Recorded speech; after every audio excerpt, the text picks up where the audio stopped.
नमस्कार।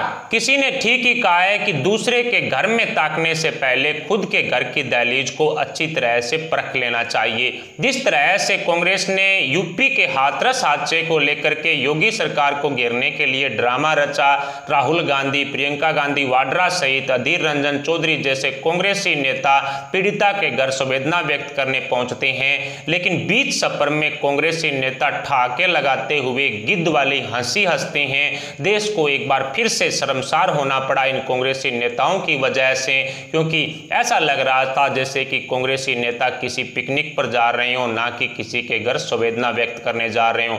लेकिन खुद राजस्थान में गहलोत सरकार अब इन्हीं मुद्दों को लेकर के पूरी तरह से गिरती हुई दिखाई पड़ रही है। राजस्थान में 5 अक्टूबर से बीजेपी भी गहलोत सरकार के खिलाफ हल्ला बोल शुरू कर रही है। राजस्थान में बढ़ रहे अपराधों को लेकर के अब गहलोत सरकार के खिलाफ बीजेपी ने मोर्चा खोल दिया है। और सबसे बड़ी अपडेट, मैं खुद हनुमानगढ़ जिले से हूं। हमारे हनुमानगढ़ के पीलीभीत तहसील में आज फिर एक लड़की 3 लड़कों के हवस का शिकार बन चुकी है। पीड़िता की मां ने इस मामले को लेकर के मुकदमा दर्ज करवाया है। राउचर क्षेत्र के डीएसपी हैं रणवीर सिंह मीणा, उनके पास ये जांच चल रही है। अब हमारे हनुमानगढ़ में भी ये मुद्दा उठने लगा है कि क्या यहां भी राहुल गांधी और प्रियंका गांधी वाड्रा अपने नेताओं को लेकर के उस बच्ची को न्याय दिलाएंगे? क्या वो इस बच्ची के साथ खड़े होंगे या फिर दूसरों के घर में ही दगड़ फेंकने का काम ये करेंगे? कुल मिलाकर के हाथरस के अंदर जिस तरह से कांग्रेस ने पीड़ित परिवार को बदनाम किया, जिस तरह से खुद की वोटों की राजनीति की, प्रियंका गांधी वाड्रा बीच सफर में गिद्ध वाली हंसती हंसती हुए दिखाई पड़ती है और वहां पहुंच करके पीड़िता के मां के गले लग करके रोने लगती है। ये सिर्फ वोट की राजनीति है और कुछ नहीं है। और पीड़िता के मां के बयान को लेकर के अब फिर से जो यूपी में बवाल मचा हुआ है। पीड़िता की मां पीड़िता के भर्ती होने वाले दिन, यानी कि जिस दिन उसके साथ ये होता है, उस दिन वो एक बयान देती है कि उनकी किसी के साथ रंजिश थी और उसी रंजिश के चलते एक लड़का आता है जिसका नाम संदीप बताया जा रहा है। वो उस लड़की को रस्सी के जरिए एक तरह से चोट पहुंचाता है और उसके साथ ऐसा कुछ नहीं होता जैसा कि कांग्रेस बोल रही है। ये बात है पीड़िता की मां द्वारा बताई गई है। एक वीडियो इसको लेकर के सामने आ रही है। कुल मिलाकर के यूपी के अंदर कहीं ना कहीं बीजेपी और योगी सरकार को घेरने वाली राहुल गांधी, प्रियंका गांधी वाड्रा सहित कांग्रेसी नेताओं का इंतजार अब हनुमानगढ़ जिले में भी हो रहा है। अब गहलोत सरकार पर सवाल उठने एक बार फिर से शुरू हो चुके हैं। 12 का मामला अभी तक शांत भी नहीं हुआ था, उससे पहले ही हनुमानगढ़ में एक बार फिर से जो इस तरह का मामला देखने को मिला है। हमारे यहाँ पीलीभीत क्षेत्र की एक लड़की को 3 लड़कों ने हवस का शिकार बना लिया है।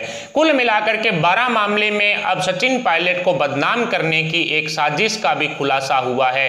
30 सितंबर को एक रीजनल चैनल की तरफ से इस 12 की 2 लड़कियों को मामले को लेकर के एक खबर दिखाई जाती है और जिसमें यह भी बताया जाता है कि जो पीड़िता के पिता हैं वो पुलिस के चक्कर काट रहे हैं, कहीं ना कहीं उनकी सुनवाई नहीं हो रही है। इसको लेकर के ये पूरी खबर है वो दी जाती है और अगले दिन मीडिया 12 पहुंच करके इस पूरे मामले की जानकारी लेती है। लेकिन 12 में हुए मामले को लेकर के एक बार फिर से सचिन पायलट के खिलाफ साजिशें रची जानी शुरू हो चुकी है। इसको लेकर के बताया जा रहा है कि पीड़िता के पिता को भड़काने के लिए सचिन पायलट ने मीडिया वालों को 12 भेजा। वहां पर कहीं ना कहीं पीड़िता के पिता से बात करके इस मुद्दे को ऊपर उछालना चाहते थे। इस तरह की साजिशें अब सचिन पायलट के खिलाफ रची जानी शुरू हो चुकी है। हालांकि मीडिया वालों ने स्पष्ट आकर के कह दिया है कि वो इस मामले की जानकारी लेने के लिए वहां पहुंचे थे। 30 सितंबर को जैसे ही किसी रीजनल चैनल की तरफ से ये न्यूज दी जाती है तो उसके बाद मीडिया वहां पहुंचती है। लेकिन अब सचिन पायलट के खिलाफत करने वाले या सचिन पायलट के जो हेटर हैं वो कहीं ना कहीं सचिन पायलट के खिलाफ साजिशें रचने का काम कर रहे हैं। कुल मिलाकर के अशोक गहलोत और सचिन पायलट को लेकर के अभी तक राजस्थान कांग्रेस में कुछ भी ठीक नहीं है और ऊपर से गुर्जर समाज ने 17 अक्टूबर को एक महापंचायत करने का फैसला ले लिया है।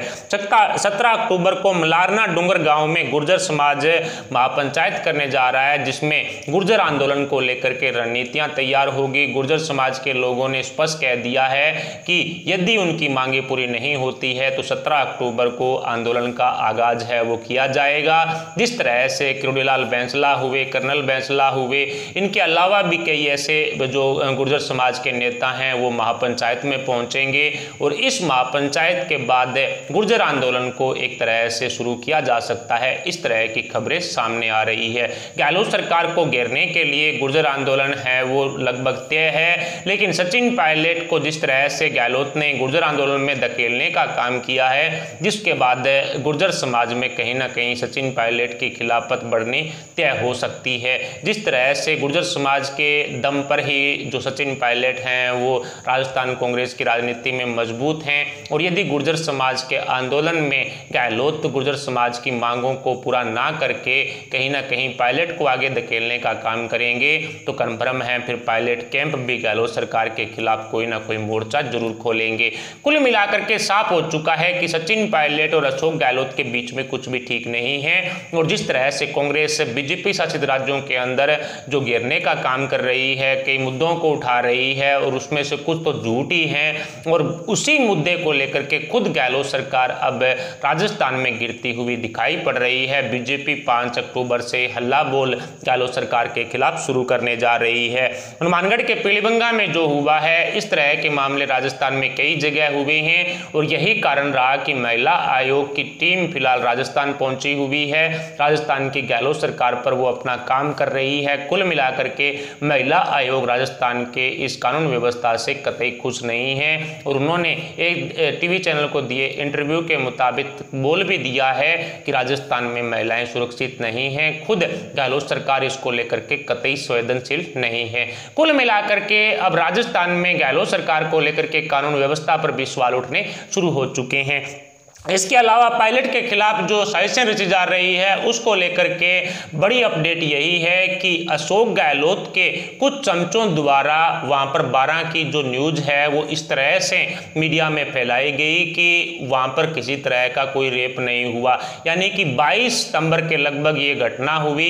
तब से लेकर के उसके पिता यानी कि पीड़िता के पिता हैं वो एसपी से मिलने के लिए भी बात करते रहे और थाने में पहुंच करके उन्होंने कई बार गुहार लगाई, लेकिन जैसे ही हाथरस का मामला हुआ तो गहलोत सरकार की पुलिस भी कहीं ना कहीं 12 में जो 2 लड़कियां थी उनके पीड़ित परिवार से मिलने पहुंचती है और उसी के बाद ये पूरा मामला ठंडा कर दिया जाता है। यानी कि मीडिया वालों का कहना है जब वो वहां पहुंचते हैं तो वो फूट फूट कर रो रहे होते हैं, कह रहे होते हैं कि राजस्थान पुलिस उनकी बात नहीं सुन रही और कहीं भी जांच करने को लेकर के तैयार नहीं है। लेकिन मीडिया के वहां पहुंचने के बाद पुलिस वाले उनसे उनके पिता को मिलने नहीं देते हैं। उसके बाद उनको एसपी के पास पहुंचाया जाता है। एसपी से समझाइश होने के बाद जब वो बाहर निकलते हैं तो वो बहुत खुश होते हैं और बोलते हैं कि ऐसा कुछ हुआ ही नहीं, उनकी दोनों बेटियों को उनके मामा के यहाँ भेज दिया गया है और मीडिया से वो मुलाकात नहीं करना चाहते।